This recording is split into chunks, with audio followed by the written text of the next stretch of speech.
रात का समय था। जगन्नाथपुरी का आकाश गहरा नीला होकर समुद्र की लहरों से बातें कर रहा था। मंदिर की ऊंची ऊंची पताकाएं मंद पवन में झूम रही थीं और गर्भगृह के भीतर दीपों की पंक्तियां ऐसे जल रही थीं मानो स्वयं प्रेम का प्रकाश धरती पर उतर आया हो। उसी पुरी धाम में एक साधारण से दिखने वाले पर असाधारण प्रेम से भरे भक्त रहते थे, माधव दास। माधव दास का जीवन किसी नियम, किसी दिखावे, किसी विद्वत्ता पर नहीं टिका था। उनका जीवन केवल एक सूत्र पर टिका था, मेरा सब कुछ ठाकुर जी है। जब भी वे जगन्नाथ मंदिर में प्रवेश करते, उनके चरण अपने आप तेज हो जाते, आंखों में आंसू आ जाते, हृदय धड़कने लगता और जैसे ही वे ब्रह्मवेदी के सामने पहुंचते, ऐसा कहा जाता है कि उस क्षण स्वयं जगन्नाथ जी के नेत्रों में चमक आ जाती। उनका मुखमंडल प्रसन्न हो उठता और भीतर से जैसे एक दिव्य हर्ष उमड़ पड़ता। मेरा माधव आ गया। हजारों भक्त आते थे, दर्शन करते थे, प्रार्थना करते थे, मांगते थे, पर माधव दास अलग थे। वे हाथ जोड़कर धीरे से कहते, ठाकुर जी, आप राजी है ना? आज भोग ठीक से लगा, सेवा में कोई कमी तो नहीं रही, आपको कष्ट तो नहीं? दुनिया भगवान से अपनी सुनाती है, पर माधव दास भगवान की सुनते थे। यही कारण था कि भगवान उनसे बात करते थे, शब्दों से नहीं, हृदय से। एक दिन माधव दास मंदिर में खड़े थे। उनके भीतर एक कोमल सी इच्छा उठी। उन्होंने धीरे से कहा, ठाकुर जी, मन में एक इच्छा हो रही है। मैं वृंदावन जाना चाहता हूँ, आपकी लीला भूमि देखना चाहता हूँ। यह सुनते ही जैसे समय ठहर गया, दीपक की लौ स्थिर हो गई, घंटियों की ध्वनि दूर चली गई और भगवान मौन हो गए। कुछ क्षण बाद भीतर से एक करुण स्वर उठा, माधव, स्थान ऐसा है कि मैं तुम्हें रोक नहीं सकता, पर तुम चले जाओगे तो मेरा मन कैसे लगेगा? भोग लगेगा पर स्वाद नहीं आएगा, आरती होगी पर प्रसन्नता नहीं होगी, दर्शन होंगे पर प्रतीक्षा तुम्हारी ही रहेगी।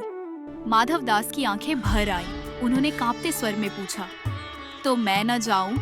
भगवान बोले, जाना भी चाहिए, पर मुझे साथ ले चलो। माधव दास चकित रह गए। आपको कैसे ले जाऊं ठाकुर जी? आप भारी भी हैं और आपको बार बार भोग भी लगता है। भीतर से मधुर हंसी आई। वृंदावन के लिए मैं हल्का भी हो जाऊंगा और भूखा भी रह लूंगा, बस मुझे साथ ले चलो। माधव दास कुछ बोल न सके, उनकी आंखों से आंसू बहते रहे। विरह की वर्षा जब माधव दास पुरी से चले, उस दिन आकाश फट पड़ा, घनघोर वर्षा होने लगी, मानो बादल नहीं स्वयं जगन्नाथ रो रहे हों। मंदिर के दीप मंद हो गए, समुद्र की लहरें भी जैसे धीमी हो गई। पूरी धाम में एक अदृश्य विरह फैल गया।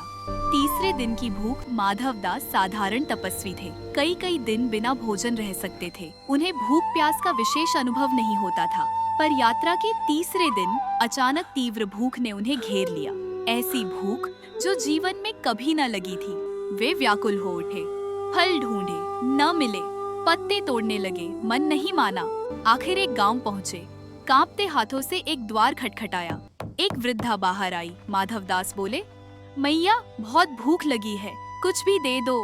वृद्धा ने तुरंत रोटी सब्जी परोस दी। माधव दास तेजी से खाने लगे। वृद्धा मुस्कुराकर बोली, बाबा, अकेले क्यों खा रहे हो? तुम्हारे बगल में एक सुंदर सांवला बालक बैठा है, उसे भी खिलाओ। माधव दास सिहर उठे, धीरे से पूछा, कैसा बालक? वृद्धा बोली, बड़े बड़े नेत्र, घुंघराले केश, अत्यंत सुंदर, तुम्हारी थाली को देख रहा है। अब कोई संदेह न रहा। माधव दास की आंखें भर आईं।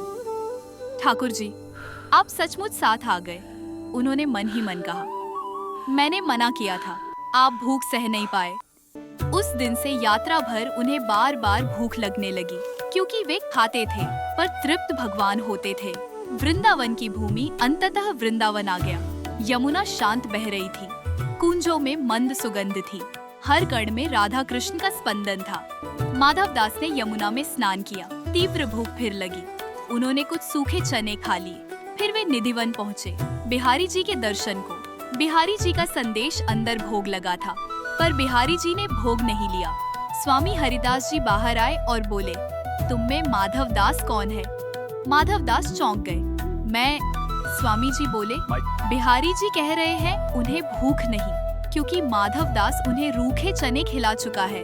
यह सुनते ही माधवदास स्तब्ध रह गए। आंसू रुक ही नहीं रहे थे। उन्हें दर्शन कराए गए। एक क्षण जगन्नाथ जी, दूसरे क्षण बिहारी जी, दो रूप पर प्रेम एक। अंतिम अनुभूति। माधवदास रोते रहे, दिनों तक रोते रहे। उन्हें समझ आ गया, भक्त जब प्रेम से खाता है तो भगवान तृप्त होते हैं।